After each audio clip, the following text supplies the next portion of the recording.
2003. It begins right away. It focuses on centralizing control in an integrated approach. The Blue House establishes the NSC Crisis Management Center in March 2003 as a situation room and a planning and coordination team. And then that NSC CMC begins to develop what they call their crisis management basic guidelines. And what really where crisis management in a conventional security context and disaster relief and accidents, responding to accidents, were dealt very separately within the government.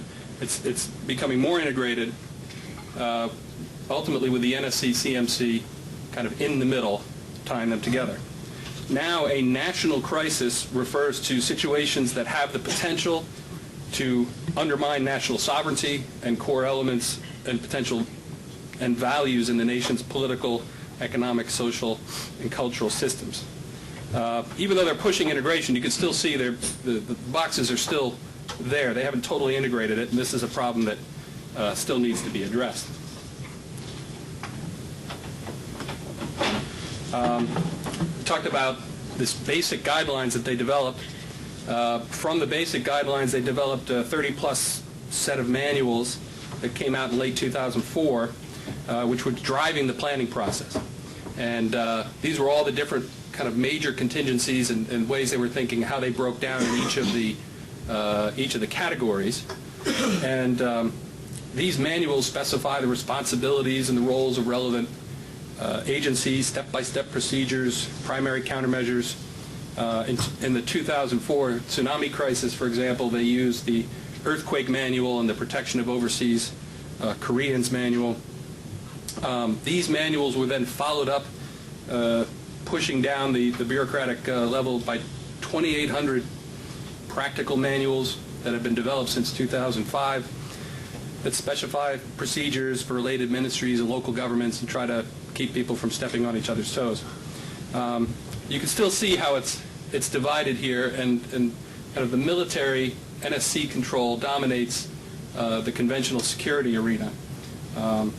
That's the still the presence of the North weighs heavily here, and you're not about to turn over national security in that regard over to kind of domestic police and elsewhere. So the military still has an important role, but the integration is real and is improving. This is a look really more at the domestic side, but I want to show it because it has implications for the international crisis management side. The Prime Minister had a large role under NO, supported by MOGAHA, which is now the Ministry of Public Administration and Security. And let's see how. Oh, I don't have that one there. I'll come out here. CSMC has the overall responsibility and oversight of the situation room, but it really comes down at a day-to-day level or an hour-by-hour management of a crisis down to the cache, which is being overseen and supported by NEMA. And the cache, the leader of the cache, depends on what's the nature of the crisis. During the oil spill, for example, it was the Ministry of Maritime Affairs and Fisheries that had the responsibility for that. Now, what I'm noting here is when it's an international crisis or an overseas crisis, MOFAT has the lead. The Foreign Ministry has the lead of the cache, and just establishing that was a big step forward because MOGAHA and MOFAT used to battle with each other over who had responsibility for responding to especially natural disasters and other kinds of things internationally. So that's still not perfect, but it's getting better. Another important development recently, in October 2007, the Overseas Emergency Aid Act came into force, which is clarified MOFAT's role, gave them more power in terms of contributing to humanitarian efforts and life-saving and relief, disaster relief overseas. MOFAT can dispatch now overseas emergency aid teams, can request government NGO joint counsel, for overseas emergency aid, chaired by the Prime Minister, and requests cooperation from the private sector. So I guess they'll be using the hotline, perhaps, to call up some companies and get them involved.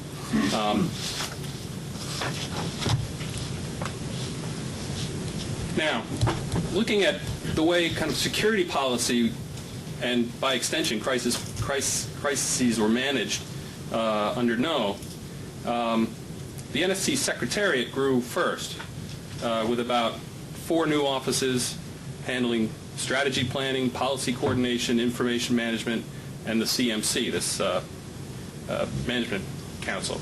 The Secretariat started with about 10 people in 2003, quickly grew to over 70 under Lee Jong-suk, who was leading the NSC Secretariat. And Lee, of course, had a very unique relationship with the President and had pretty much direct access. From what I understand, caused a certain amount of conflict between the National Security Advisor, Ra Jong-il, and because the Secretariat was driving a lot of this policy making. And it really became, the Blue House, little by little, was acquiring more of the policy-making role and viewed, I think, the ministries as a tool for implementation, not so much as a resource to help feed into the development of policy. And, I mean, the most famous example of that, I thought, was the Blue House clash with the Foreign Ministry in 2003 that then led to Foreign Minister Yoon's resignation in early 2004. And when Lee Jong-suk becomes Unification Minister and Chairman of the NSC Standing Committee, power travels with him. He brings kind of the NSC Secretariat and all its policy making role and brings it into this Security Policy Office, which was created when Lee Jong-suk became Unification Minister. So they kept it more tightly under the Blue House. This is actually a little point of continuity because you see Lee kind of keeping that idea, but just calling it something different and changing it around. Most importantly, changing the leadership of it from Unification Minister to Foreign Minister. But that's the way it was set up under No.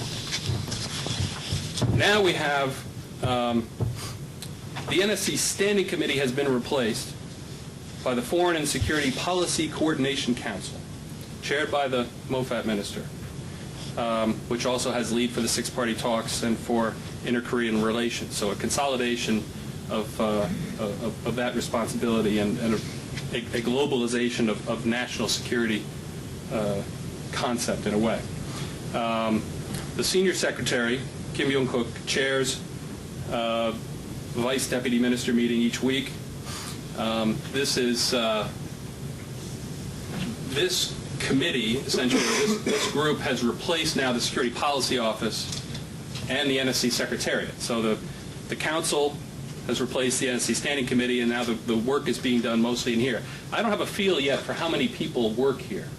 It's not clear to me how the seconding works yet, and I'd like to learn more about that. But this is where the action is, and when North Korea came up with all its fiery rhetoric recently vis-a-vis the South, it was this group that met to discuss how are we going to respond to that.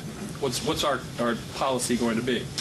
Now, I suspect this will be less heavily staffed than the NSC Secretariat was, and I think the reason for that is they're going to give back some of the policy-making power that No took during the previous administration. I think MOFAT and the Ministry of Defense will have a greater role in actual development of policy.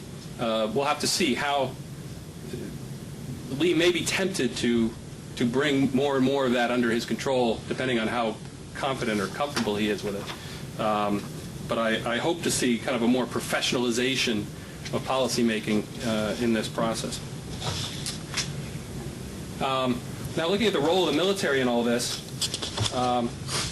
starting in 2004, national disaster management becomes a basic non-combat operation for the military.